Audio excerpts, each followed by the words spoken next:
अस्सलामुअलैकुम। अच्छा, इस वीडियो में हम बात करेंगे कि सेकंड ईयर एमबीबीएस के स्टूडेंट्स के लिए टाइम टेबल क्या होनी चाहिए।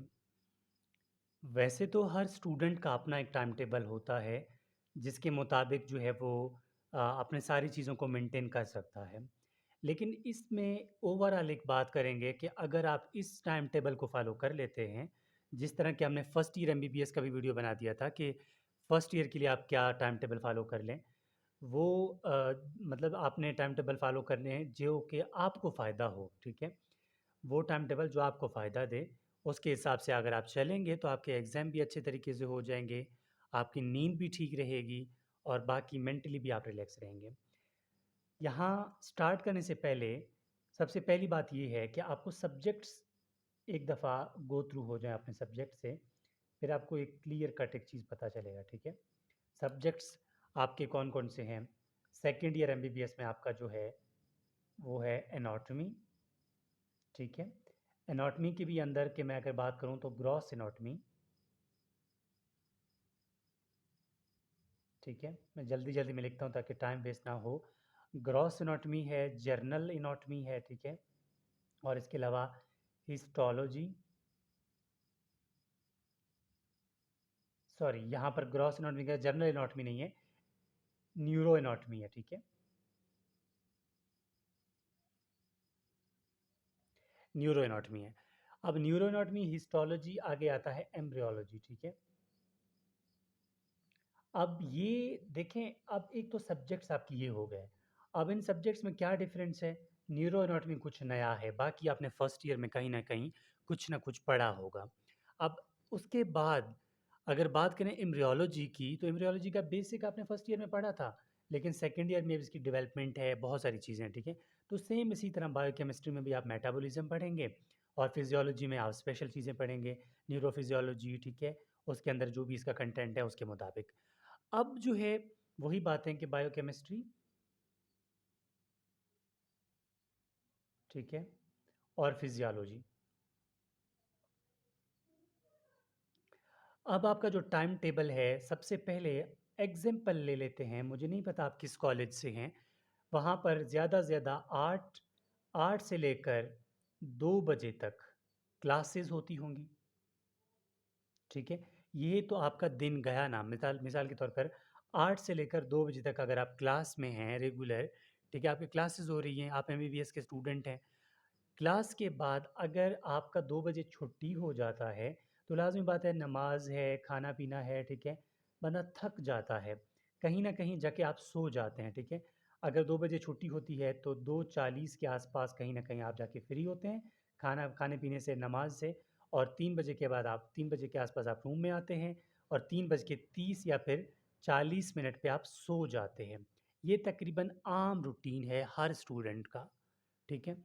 अगर आप 3:40 पे सो जाते हैं, तो आप क्या करें, अब यहाँ से स्टार्ट है आपका रूटीन, ठीक है? आपको चाहिए कि आप 5 बजे या 5 बजकर 15 या 20 मिनट के आसपास उठ जाएँ, ठीक है? और आप अपनी जो है, ठीक है, स्टडी स्टार्ट कर लें। कौन-सी स्टडी यहाँ पर करनी है? जो आपको आसान लगता है ना, आसान लगता है, आप वही किताब उठाएँ। अब मुझे नहीं पता अब इन सब्जेक्ट्स में आपको कौन-सा आसान लगता है, तो आप वही उठाएँ, ठीक है? ये आपके लिए फ़ायदा होगा। अब एग्ज़ाम्पल आपको मैंने कहा कि आपको इस टाइम अच्छा लगता है हिस्टोलॉजी, तो आप इस टाइम हिस्टोलॉजी पढ़ेंगे, ठीक है? मतलब जो आपको अच्छा लगता है। ये आपने कब तक पढ़ना है? ये आप मग़रिब तक, मतलब मग़रिब से पहले आप थोड़ा बस कर लेते हैं ना असर नमाज़ के बाद, ठीक है? आप मतलब पढ़ाई से बस कर लेते हैं और मौसम अच्छा हो जाता है, तो आपने तब तक ये काम करना है।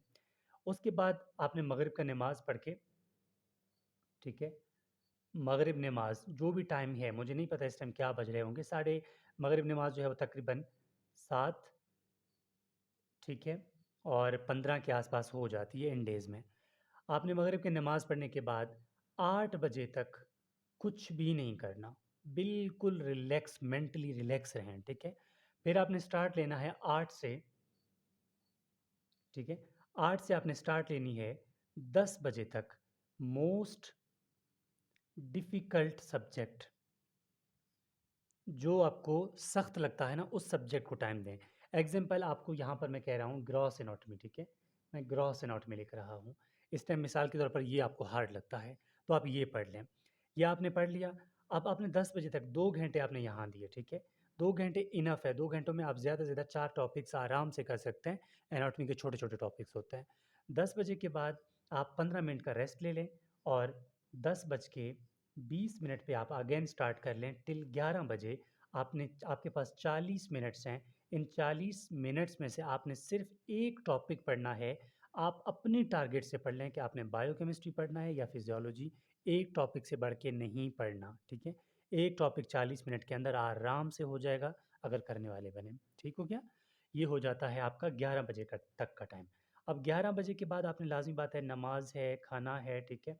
नमाज़ प्लस मैं लिख रहा हूँ कि जो है आप खाना खाते हैं, खाना। नमाज़ और खाना, ठीक है? और उसके बाद टाइम कहीं न कहीं जाके 11:40 पे हो जाते हैं, ठीक है? अब 11:40 के बाद आपने अगर वाक़ई आप अगर इस टाइम टेबल फ़ॉलो करना चाहते हैं, पढ़ना चाहते हैं, तो आप 1 घंटा यहाँ से भी निकाल सकते हैं, 12:40 तक। अब आपका जो भी सब्जेक्ट रहता है, अगर आपने यहाँ फ़िज़ियोलॉजी पढ़ लिया, तो यहाँ पर बायोकेमिस्ट्री पढ़ लें। अगर आपने यहाँ पर बायोकेमिस्ट्री पढ़ा, तो यहाँ पर फ़िज़ियोलॉजी पढ़ लें। 1 घंटा आपका ये हुआ। अब आप कहेंगे कि 12:40 तक मैंने पढ़ लिया, ठीक है? अब मैं 1 बजे सो जाता हूँ, ठीक है? एग्ज़ाम्पल 1 बजे सो जाता हूँ, तो मेरा दिन तो गया ना, मैंने एनाटॉमी भी पढ़ा, बायोकेमिस्ट्री भी पढ़ा, ठीक है? मैंने फिज़ियोलॉजी भी पढ़ा, लेकिन मैंने हिस्टोलॉजी को तो टाइम ही नहीं दिया, ठीक है? तो मैं हिस्टोलॉजी का क्या करूँगा या न्यूरो एनाटॉमी का क्या करूँगा? देखो, हिस्टोलॉजी को आप कुछ टाइम के लिए छोड़ दें, रिप्लेस होगा किसके साथ? एनाटॉमी के साथ, न्यूरो के साथ। कैसे? अब न्यूरो एनाटॉमी के लिए मैं जो टाइम बता रहा हूँ ना, उसी को रिप्लेस करना है आपने हिस्टोलॉजी के साथ। न्यूरो एनाटॉमी आपने पढ़ना है सिर्फ़ और सिर्फ़ संडे के दिन, ठीक है?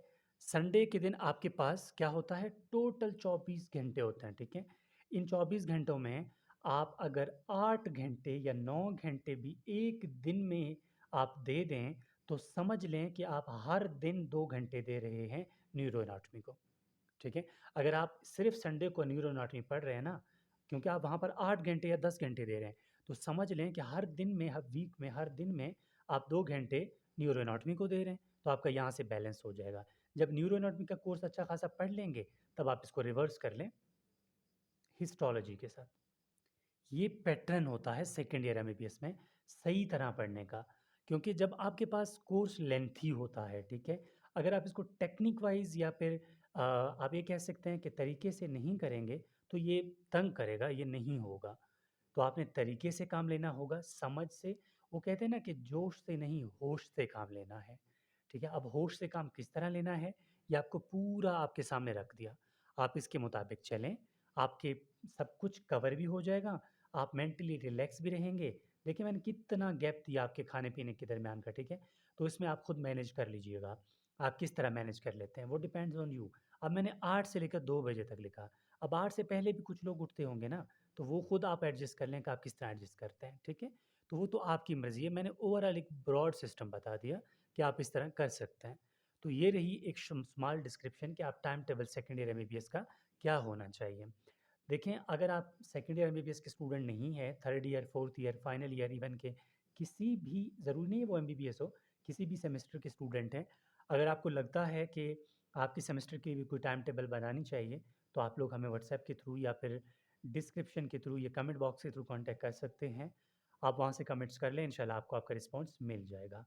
तो ये रही टाइम टेबल की बात। ये मेरा व्हाट्सएप नंबर है, आप में से किसी भी स्टूडेंट को किसी भी टॉपिक में मसला हो, तो आप लोग मुझसे कॉन्टैक्ट कर सकते हैं। मेरे चैनल पे फर्स्ट ईयर एमबीबीएस से लेकर फोर्थ ईयर एमबीबीएस तक के लेक्चर्स अपलोडेड हैं, आप वहाँ से चेक कर सकते हैं। इसके अलावा जर्नल जो लेक्चर्स होते हैं रिगार्डिंग स्ट्रेस मैनेजमेंट या फिर एंजाइटी, डिप्रेशन, ठीक है, ओवरथिंकिंग और and how to deal with different kinds of peoples, तो इस तरह के लेक्चर्स भी अपलोडेड हैं। तो आपको हमारे चैनल से अगर आप फ़ायदा उठाना चाहें, तो आप फ़ायदा उठा सकते हैं।